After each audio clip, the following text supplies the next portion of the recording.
और इस वक्त की बड़ी खबर आपको बताएंगे, उमेश शूटआउट से जुड़ी हुई ये बड़ी खबर, जिसमें अतीक के बेटे से मिले थे कुछ युवक। नैनी जेल में अली से मुलाकात की गई थी, ऐसी जानकारी आ रही है। 24 फरवरी को दोस्त बताकर ही मुलाकात हुई है। युवकों के बारे में अब पुलिस जांच में जुटी हुई है। उमेश पाल हत्याकांड के बाद उत्तर प्रदेश पुलिस की कई टीमें, एसटीएफ की टीमें जो हैं लगातार छानबीन में जुटी हैं और कई बड़े खुलासे भी हो रहे हैं हर दिन। सर्वेश दुबे बड़ी अपडेट पर जानकारी के लिए जुड़ गए हैं फोन लाइन पर। सर्वेश, अतीक के बेटे से मिले हैं कुछ युवक, ऐसी खबरें चलकर आ रही हैं। कौन है युवक, क्या इस बारे में कोई जानकारी जुटा पाई है पुलिस अब तक? देखिए, अतीक अहमद के रिश्तेदार जीशान ने करेली थाने में 31 दिसंबर 2021 को जो मुकदमा दर्ज कराया था, उसी मामले में सरेंडर किया था अली अहमद ने, जो अतीक अहमद का दूसरा बेटा और नैनी सेंट्रल जेल में बंद है।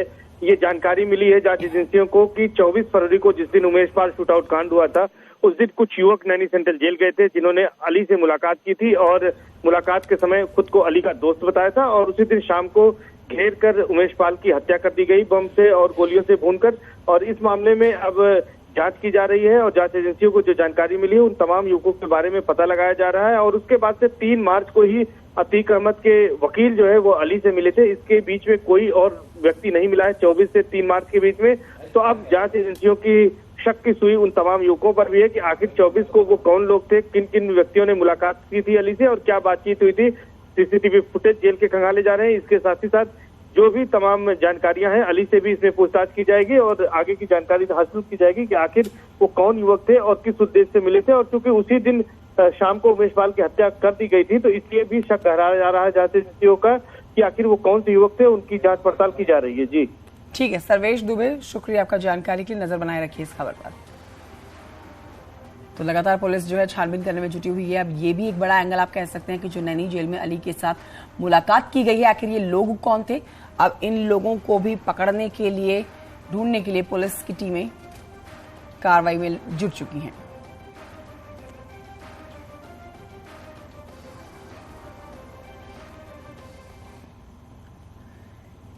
तो प्रयागराज शूटआउट की प्लानिंग पूरी तरह से जेल में हुई थी। शूटर्स को पूरी स्क्रिप्ट समझाई गई और फिर सभी ने वारदात से पहले जश्न मनाया। इस पूरी प्लानिंग को अतीक का बेटा असद लीड कर रहा था और बरेली जेल से अशरफ मॉनिटरिंग कर रहा था। शूटआउट में एक बड़ा खुलासा यह भी है कि उमेश पाल को 3 बार मारने की कोशिश हुई थी। तो 1, 2, 3 बार मारने की कोशिश हो चुकी थी उमेश पाल को। 11 फरवरी को हत्या की साजिश रची गई थी। वैलेंटाइन डे के दिन हत्या की पहली कोशिश हुई। दूसरी कोशिश महाशिवरात्रि के दिन हुई। हत्या की तीसरी कोशिश 21 फरवरी को हुई। अब चौथी कोशिश में शूटर ने उमेश पाल की हत्या ही कर डाली। तो चौथे अटेम्प्ट से पहले 3 बार आपने देखा कि मारने की कोशिश की गई थी और इसे बरेली जेल में अशरफ मॉनिटर कर रहा था। पूरी तरह से उसकी नजर इस शूटआउट पर थी। आपको दिखाते हैं पूरी रिपोर्ट।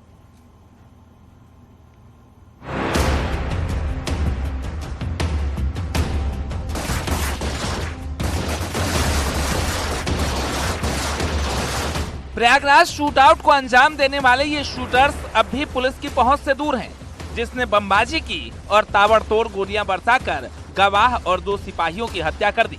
चाहे गुड्डू मुस्लिम हो या फिर अतीक का बेटा असद, जिस पर 2.5 लाख का इनाम रखा गया है। जराइम की दुनिया में असद अपने अब्बा अतीक और चाचा अशरफ से भी आगे निकल गया है और अब तक पुलिस को चकमा दे रहा है। लेकिन इन सबसे अलग शूटआउट से पहले का जो वीडियो सामने आया है, वो अतीक की प्लानिंग का पोस्टमार्टम करने के लिए काफी है।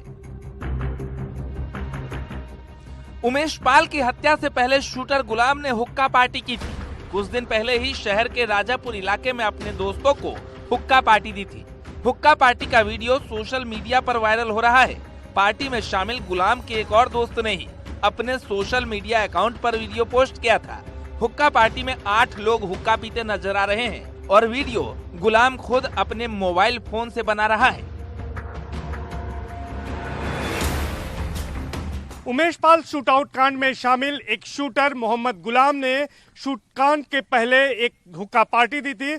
यह हुक्का पार्टी राजापुर इलाके में दी गई थी, जिसमें उसके 8 करीबी दोस्त शामिल बताए जा रहे हैं। इसका एक वीडियो भी गुलाम के दोस्त ने सोशल मीडिया अकाउंट पर शेयर किया है, जिसमें करीब 8 दोस्त हैं। हालांकि इस पूरे वीडियो में मोहम्मद गुलाम कहीं पर नजर नहीं आ रहा है, लेकिन बताया यही जा रहा है कि मोहम्मद गुलाम उस दौरान इसका वीडियो बना रहा था और दावा यह किया जा रहा है कि उमेश पाल शूटआउट कांड के लिए जो रुपए मिले थे, उन्हीं पैसों से फिलहाल ये पार्टी ऑर्गेनाइज की गई थी।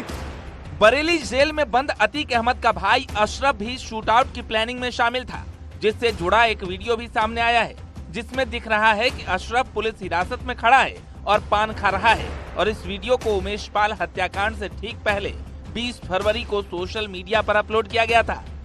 साबरमती जेल में बंद अतीक अहमद और बरेली जेल में बंद अतीक का भाई अशरफ पूरी प्लानिंग को मॉनिटर कर रहा था और अतीक का बेटा असद इस शूटआउट को लीड कर रहा था, जो अभी पुलिस की पहुंच से दूर है। लेकिन पुलिस की लिस्ट में एक और मोस्ट वांटेड है, जो शूटआउट के वक्त बमबाजी कर रहा था। पुलिस सूत्रों से मिली जानकारी के मुताबिक उमेश पाल की हत्या के बाद गुड्डू मुस्लिम रोडवेज की बस से मेरठ की तरफ भागा था। यहां से उसके हरियाणा में भी छिपे होने की आशंका जताई जा रही है। लिहाजा मेरठ, सहारनपुर के अलावा हरियाणा में भी पुलिस की दबिश जारी है। उमेश पाल को 3 बार मारने की कोशिश हुई। हत्या की पहली कोशिश 14 फरवरी को हुई, हत्या की दूसरी कोशिश 18 फरवरी को हुई, हत्या की तीसरी कोशिश 21 फरवरी को हुई। अशरफ को मिली थी हत्या की जिम्मेदारी। इस घटना के बाद अब तक 2 अपराधियों का एनकाउंटर हो चुका है, लेकिन 5 वांटेड अभी पुलिस की पहुंच से दूर हैं, जिसने अतीक और अशरफ के इशारे पर पूरी प्लानिंग के साथ वारदात को अंजाम दिया था। फिलहाल पुलिस वीडियो सबूत के साथ ही इंटरनल इनपुट के जरिए तलाशी अभियान चला रही है और वारदात में शामिल अतीक के बेटे असद और बमबाज गुड्डू मुस्लिम के साथ ही सभी आरोपियों की तलाश कर रही है। लेकिन संदेश साफ है, या तो सरेंडर नहीं तो एनकाउंटर। Bureau report, news 18।